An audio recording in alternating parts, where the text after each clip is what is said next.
Roh Kudus, tolong hamba yang akan menyampaikan kebenaran firman-Mu.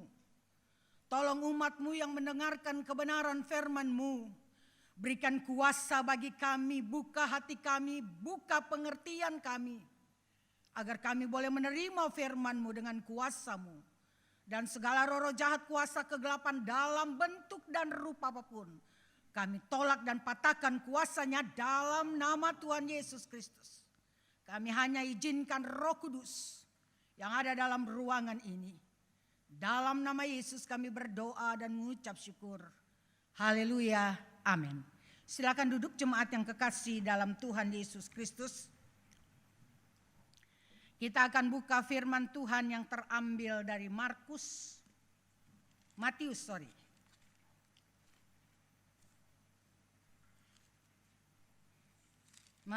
28 ayat yang ke-16 sampai dengan yang ke-20.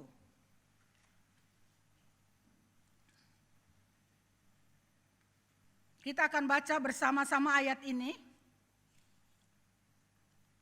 Lembaga Alkitab memberikan judul Perintah untuk Memberitakan Injil.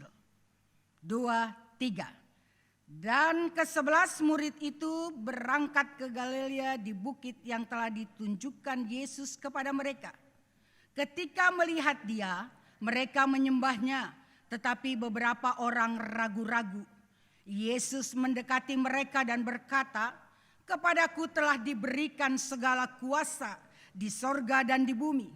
Karena itu pergilah, jadikanlah semua bangsa muridku, dan baptislah mereka dalam nama Bapa dan Anak dan Roh Kudus. Dan ajarlah mereka melakukan segala sesuatu yang telah kuperintahkan kepadamu. Dan ketahuilah, aku menyertai kamu sampai selama-lamanya."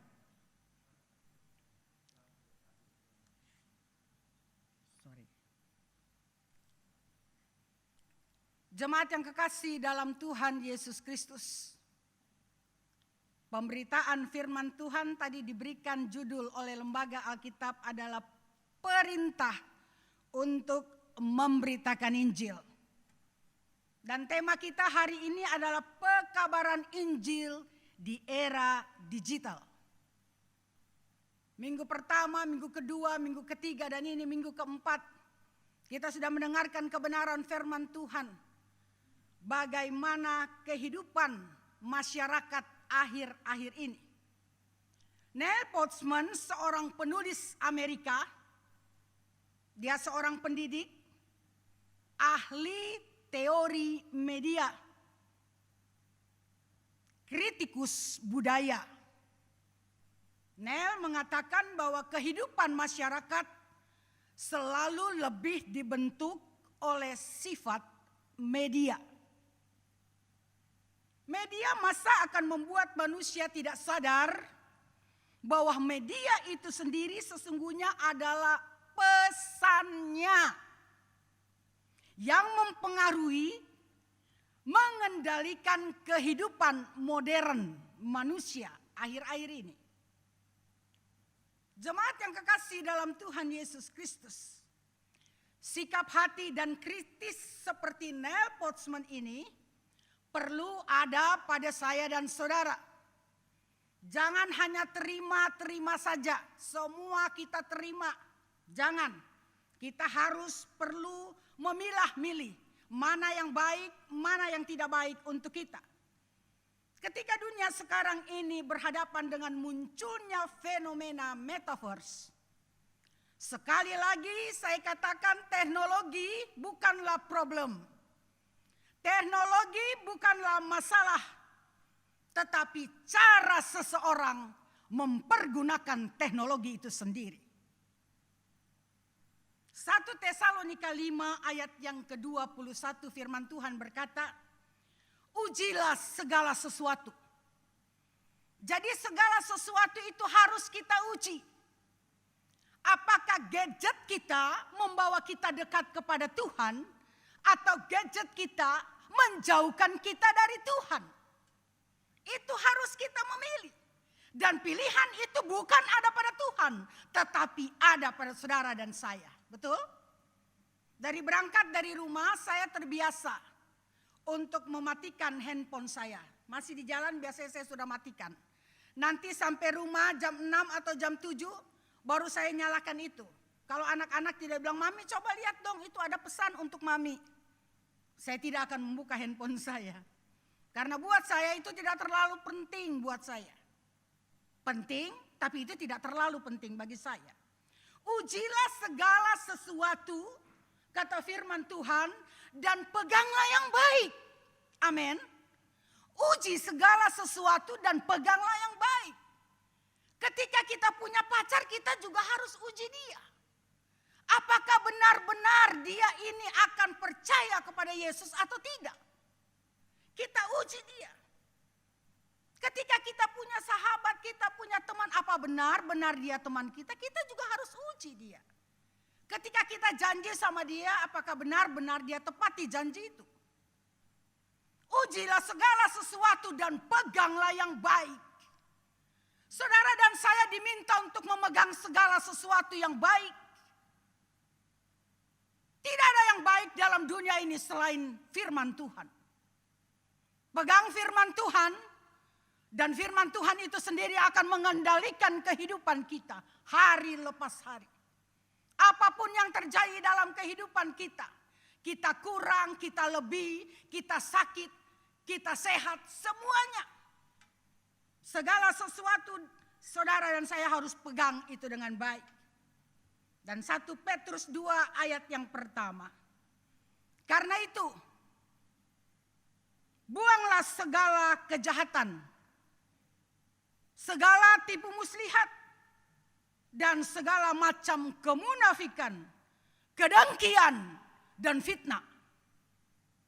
Buang. Saudara dan saya diminta untuk buang semua itu.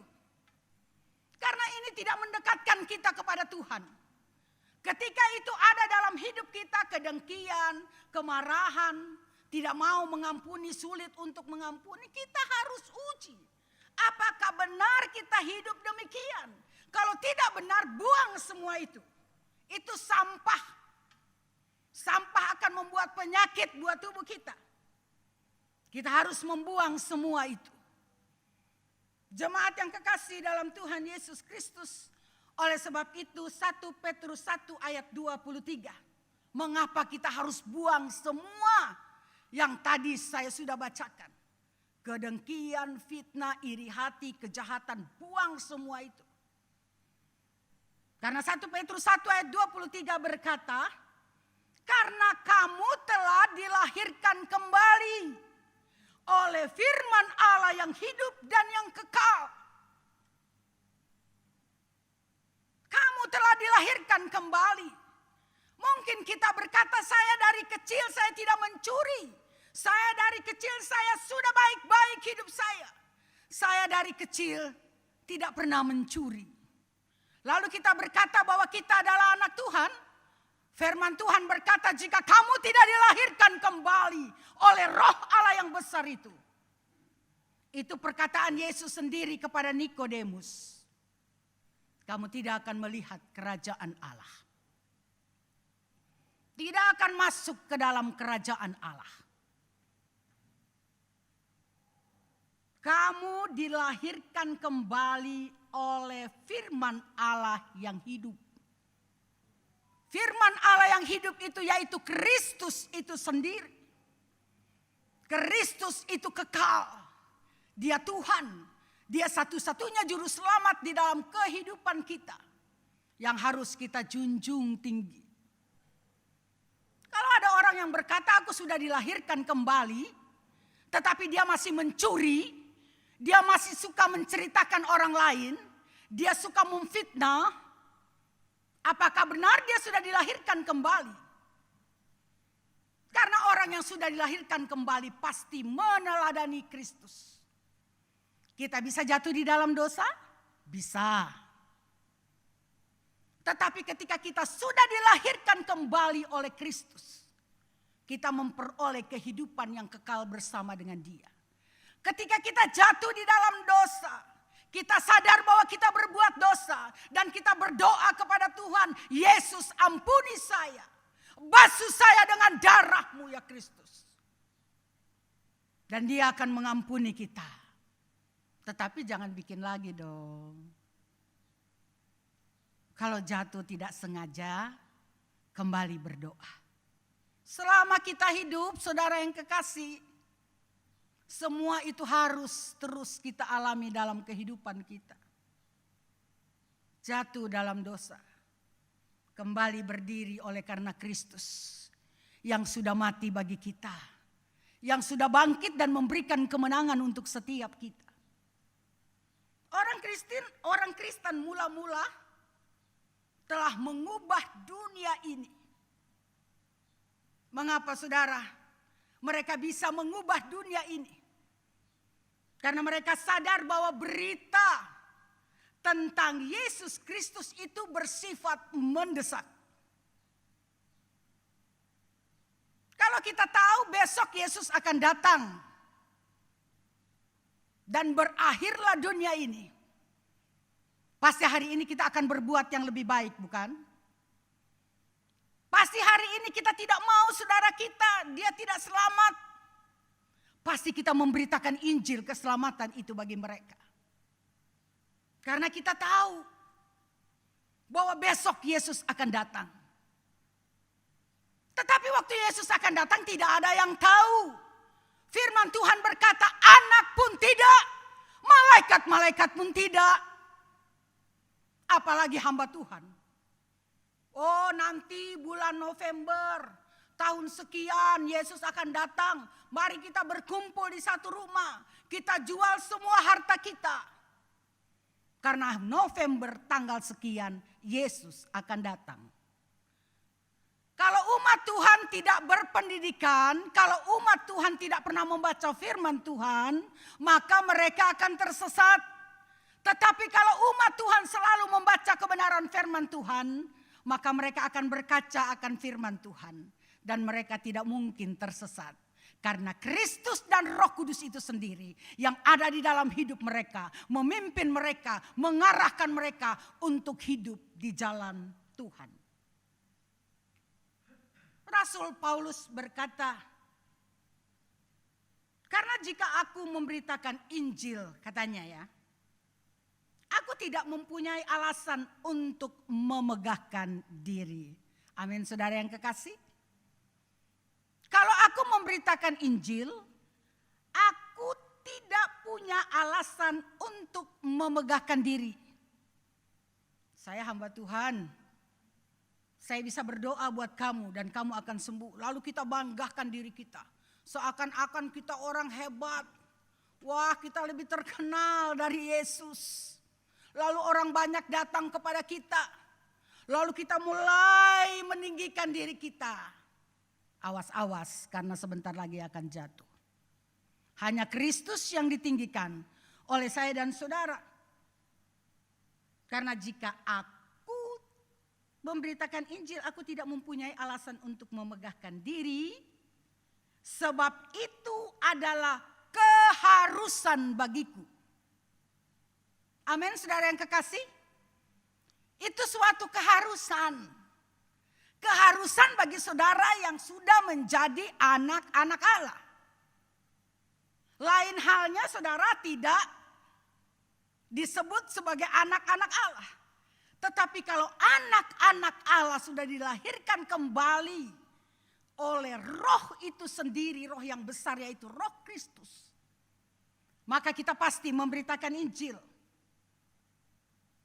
Lalu dia berkata, keharusan bagiku.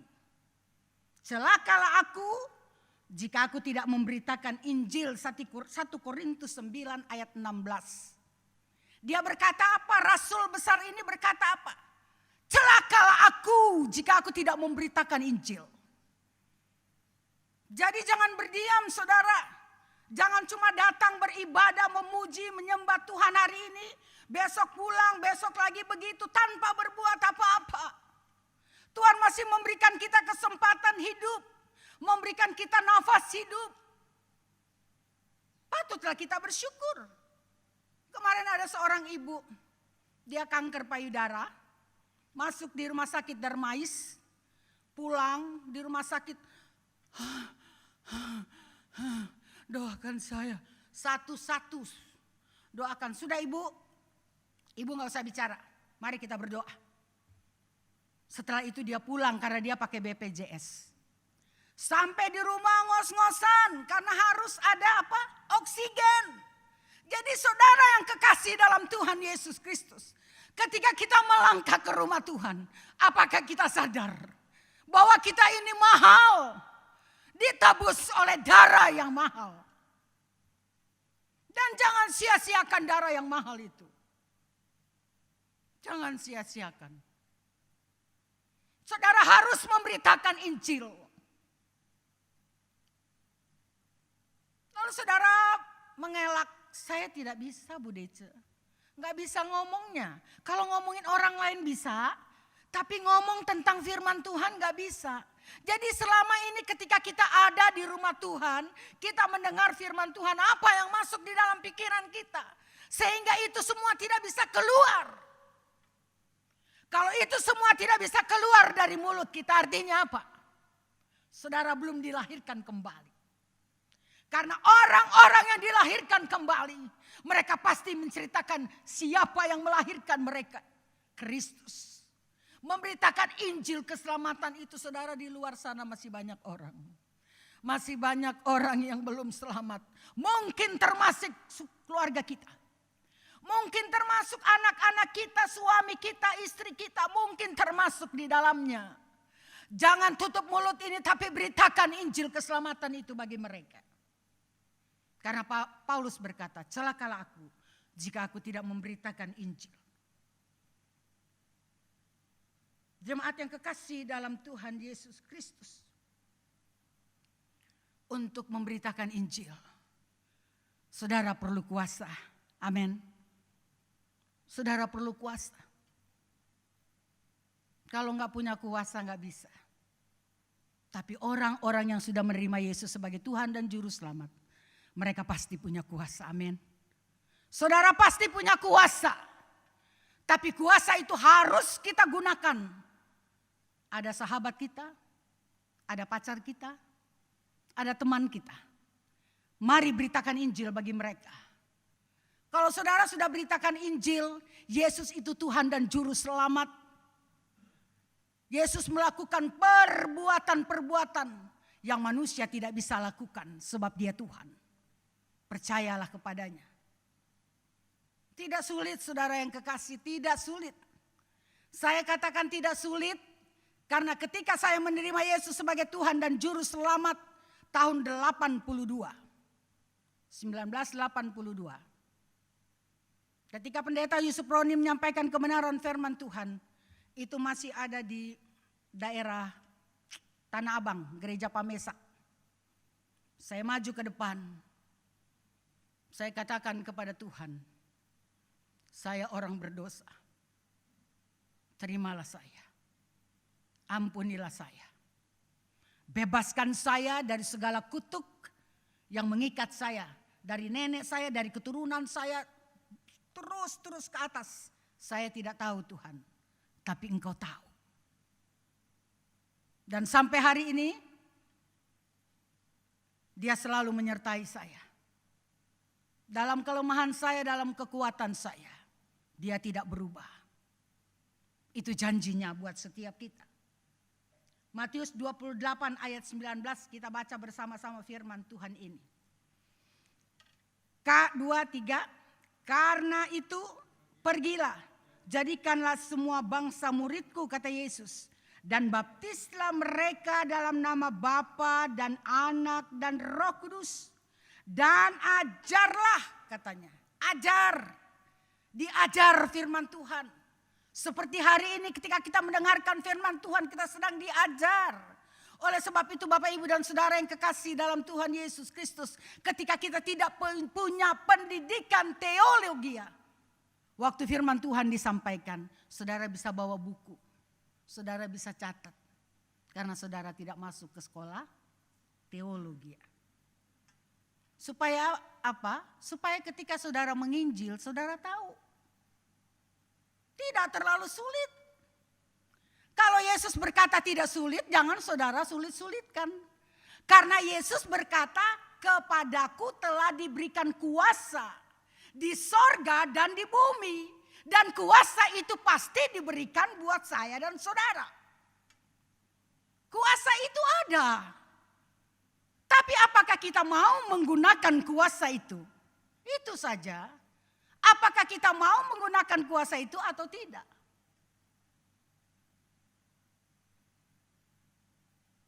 Dan ajarlah, kata ayat 20. Artinya apa? Menyaksikan Kristus. Yesus itu Tuhan. Dia Tuhan tapi dia mati bagi kita. Karena dia mengasihi kita. Tidak mungkin dengan amal, ibadah apapun tidak mungkin saudara. Harus Tuhan yang menyelamatkan kita. Dosa itu turun. Tadi kata ada orang, aduh saya dari kecil gak pernah berbuat dosa. Semua orang telah berdosa, kata kitab Roma. Dan telah kehilangan kemuliaan Allah. Kemuliaan Allah yang ada di dalam hidup kita itu hilang. Yang diberikan Tuhan kepada hidup kita itu hilang. Dan Tuhan itu sendiri yang harus mengembalikan semua itu. Dalam hidup setiap orang yang percaya kepadanya. Dan saudara harus tahu. Alkitab berkata, aku menyertai kamu senantiasa sampai kepada akhir zaman. Tidak usah takut. Semua orang percaya adalah saksi Kristus. Menyaksikan Kristus melalui kehidupan kita, perkataan kita. Atau tidak sama sekali. Kita menutup rapat-rapat mulut kita. Karena kita takut. Tapi sebagian juga ada yang menjadi saksi. Tapi saksi dalam arti yang negatif. Seorang ketika dia mencuri di jalan. Ya, dipukul rame-rame oleh massa di satu tempat. Ditelanjangi. Ada tato salib di badannya. Ini sudah bersaksi ya, bahwa dia orang Kristen, betul saudara? Karena ada salib, tato salib di badannya. Lalu dipukul, lalu dia teriak, Yesus tolong. Orang tambah geram, pada beli bensin, bakar hidup-hidup. Teriak Yesus, panggil nama Yesus. Tapi untuk hal yang negatif.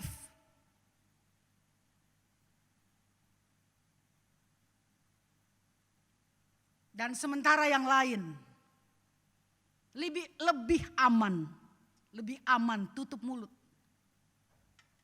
Tutup mulut terhadap sahabat kita, pacar kita yang belum mengenal Yesus. Tutup mulut untuk mungkin orang di kantor kita. Tutup mulut untuk bos kita. Aduh, kalau saya bicara sama bos Bu Dece bisa-bisa saya dipecat. Saya punya satu pengalaman. Ketika saya bekerja di Cawang di kontraktor Karya Medan Bakti. Bosnya seorang Katolik. Ketika saya tahu dari supirnya, Fermin, kemana kamu? Kayak lecek gak pulang-pulang men. Semalam dari Hotel Borobudur. Itu saya baru terima Yesus loh saudara. Baru terima Yesus. Lalu pergi sama siapa Min? Supir tuh biasanya lebih tahu. Jangan Mbak, saya takut. Oke kalau kamu gak mau, saya tahu. Dengan siapa dia pergi ke hotel?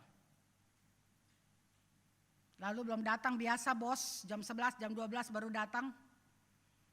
Waktu datang saya bilang sama sekretarisnya namanya Nur, orang Betawi. Nur tolong ya, saya mau ketemu. Tunggu dulu, biasanya kalau datang kan capek. Saya bilang oke, saya tunggu. Lalu saya masuk ke ruangannya. Dan dia berkata, kamu anak kecil tahu apa kamu? Saya berkata, kalau kita mengenal Yesus, kita harus menjadi saksi Kristus. Dia marah kepada saya nggak peduli. Saya bilang mau keluarin, saya nggak takut. Silahkan saya bilang. Saya mengatakan kebenaran. Bapak sudah punya istri dan anak satu. Dan anak sudah remaja, wanita. Terserah Bapak. Mau keluarkan saya tidak apa-apa, saya bisa hidup. Tapi ternyata saya tidak dikeluarkan. Dan waktu kami ada pelayanan, saya baru bekerja 1 tahun. Ada pelayanan ke Manado atau ke Medan. Kami harus ambil waktu itu kurang lebih karena naik kapal laut 2 minggu. Saya bilang mau kasih saya izin, saya pergi. Tidak kasih, saya pergi juga. Dan dia kasih saya pergi selama 2 minggu. Kalau ada Tuhan dalam hidup kita, saudara tidak perlu takut. Silahkan kalau mau dikeluarkan. Karena hidup saya milik Kristus. Yesus bisa mengendalikan hidup bos saudara. Dia bisa mengendalikan semua itu.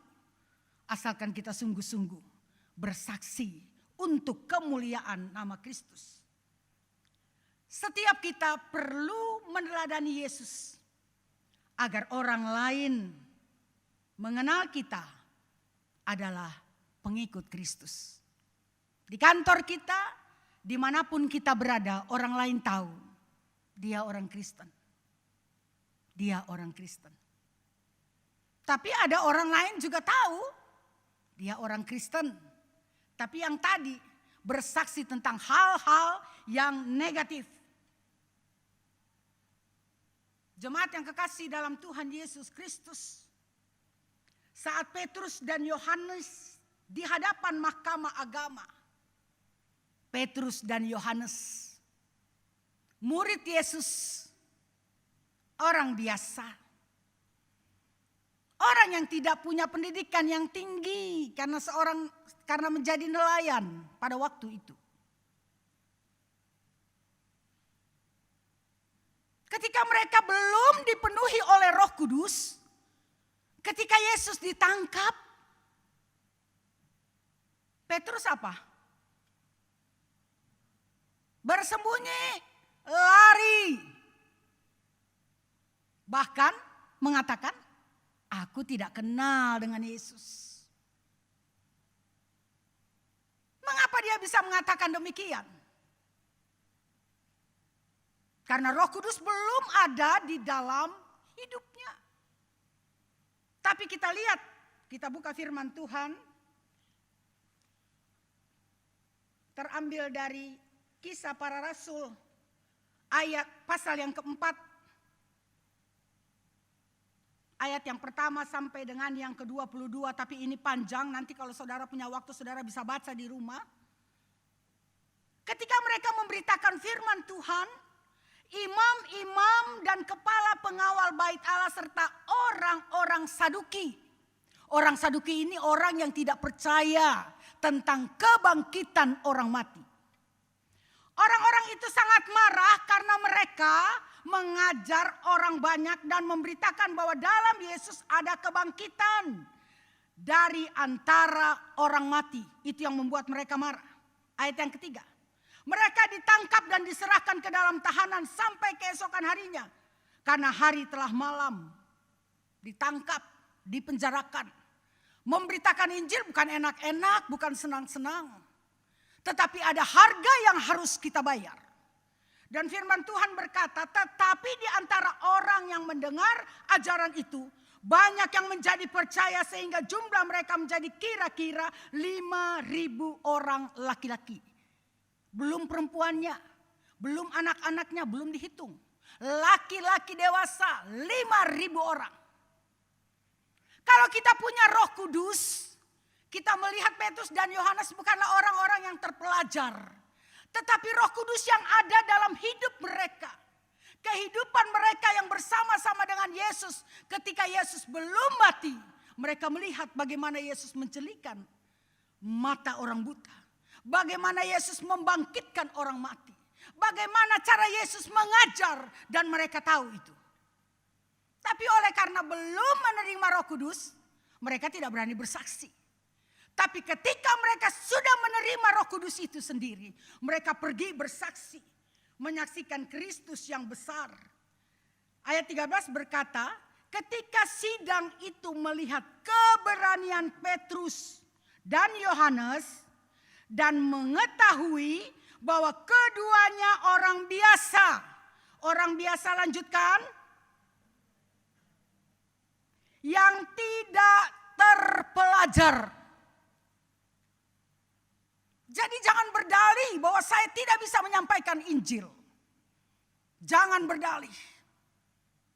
Katakan kepada Tuhan, Tuhan pakai saya. Saya memang tidak mampu, tapi Engkau mampu. Mampukan saya Tuhan. Itu yang Tuhan mau. Sidang melihat keberanian Petrus dan Yohanes. Kita yang sudah ditebus adalah pelayan Injil. Kuasa untuk memberitakan kabar baik itu sudah diberikan buat saudara dan saya yang menerima Yesus sebagai Tuhan dan Juru Selamat. Dan setiap orang percaya harus menjadi saksi Kristus. Kita dapat bersaksi jika kita telah menerima Yesus Kristus sebagai Tuhan dan Juru Selamat, itu yang pertama. Yang kedua, Yesus harus benar-benar nyata buat kita secara pribadi. Kalau dia nyata buat kita secara pribadi, maka itu kita bisa ceritakan kepada orang lain. Yang ketiga, sebelum kita bersaksi, kita harus berdoa. Siapa yang harus saudara tuju? Si A, si B, saudara harus berdoa bagi mereka. Sebutkan nama mereka. Supaya tiba waktunya saudara menyampaikan kebenaran firman Tuhan. Tuhan bukakan hatinya untuk menerima Yesus sebagai Tuhan dan Juru Selamat. Yang keempat, kesaksian harus menjelaskan rencana keselamatan Allah buat manusia berdosa. Kematian Yesus untuk menebus dosa-dosa setiap manusia. Itu harus diterima setiap orang sebagai satu-satunya jalan menuju kepada keselamatan. Mazmur 96 ayat yang ketiga, firman Tuhan berkata, ceritakanlah kemuliaannya. Ceritakanlah kemuliaannya di antara segala bangsa. Dan perbuatan-perbuatannya yang ajaib di antara segala suku bangsa. Ceritakan perbuatannya yang ajaib. Dia membangkitkan orang mati. Dia mencelikan mata orang buta. Dia menyembuhkan perempuan yang sudah 12 tahun sakit pendarahan. Itu perbuatan Allah yang saya dan saudara harus menceritakan. Ceritakanlah pemuliaannya di antara segala bangsa. Ceritakan. Supaya setiap bangsa boleh mengenal dia sebagai Tuhan dan Juru Selamat kita. Kita bisa pakai gadget kita untuk memberitakan firman Tuhan. Amin. Ada teman saudara yang ada di Amerika. Ada saudara punya saudara yang ada mungkin ada di Inggris yang jauh. Saudara belum pernah pergi ke sana. Tapi sering apa? Chatting sama mereka. Mari ceritakan firman Tuhan. Saudara belum sampai di Amerika sana. Tetapi firman Tuhan sudah sampai di Amerika. Dengan gadget saudara. Pakai itu. Menjadi sesuatu yang baik yang perlu kita pegang. Melalui teknologi itu. Kita dapat bersaksi. Dan tadi saya katakan kesaksian kita sampai ke ujung dunia. Dunia yang saudara belum pergi ke sana itu firman Tuhan sampai. Pesan saudara sampai. Pesan itu krugma bahasa Yunani. Dan firman Tuhan itu harus sampai kepada orang-orang yang membutuhkan firman Tuhan itu. Paulus berulang kali dan berulang kali dia berkatakan, menyaksikan perjalanan hidupnya di jalan menuju Damaskus. Damaskus sama dengan Damsik, itu ibu kota Suria. Dia yang pergi untuk menganiaya murid-murid Tuhan, orang percaya. Dia masuk ke rumah-rumah orang, dia menyeret perempuan, dia menyeret laki-laki. Untuk apa? Untuk dimasukkan penjara. Ini Paulus. Paulus yang belum ada Roh Kudus. Paulus orang cerdas, belajar Taurat, mengerti Taurat luar biasa karena dia orang Farisi.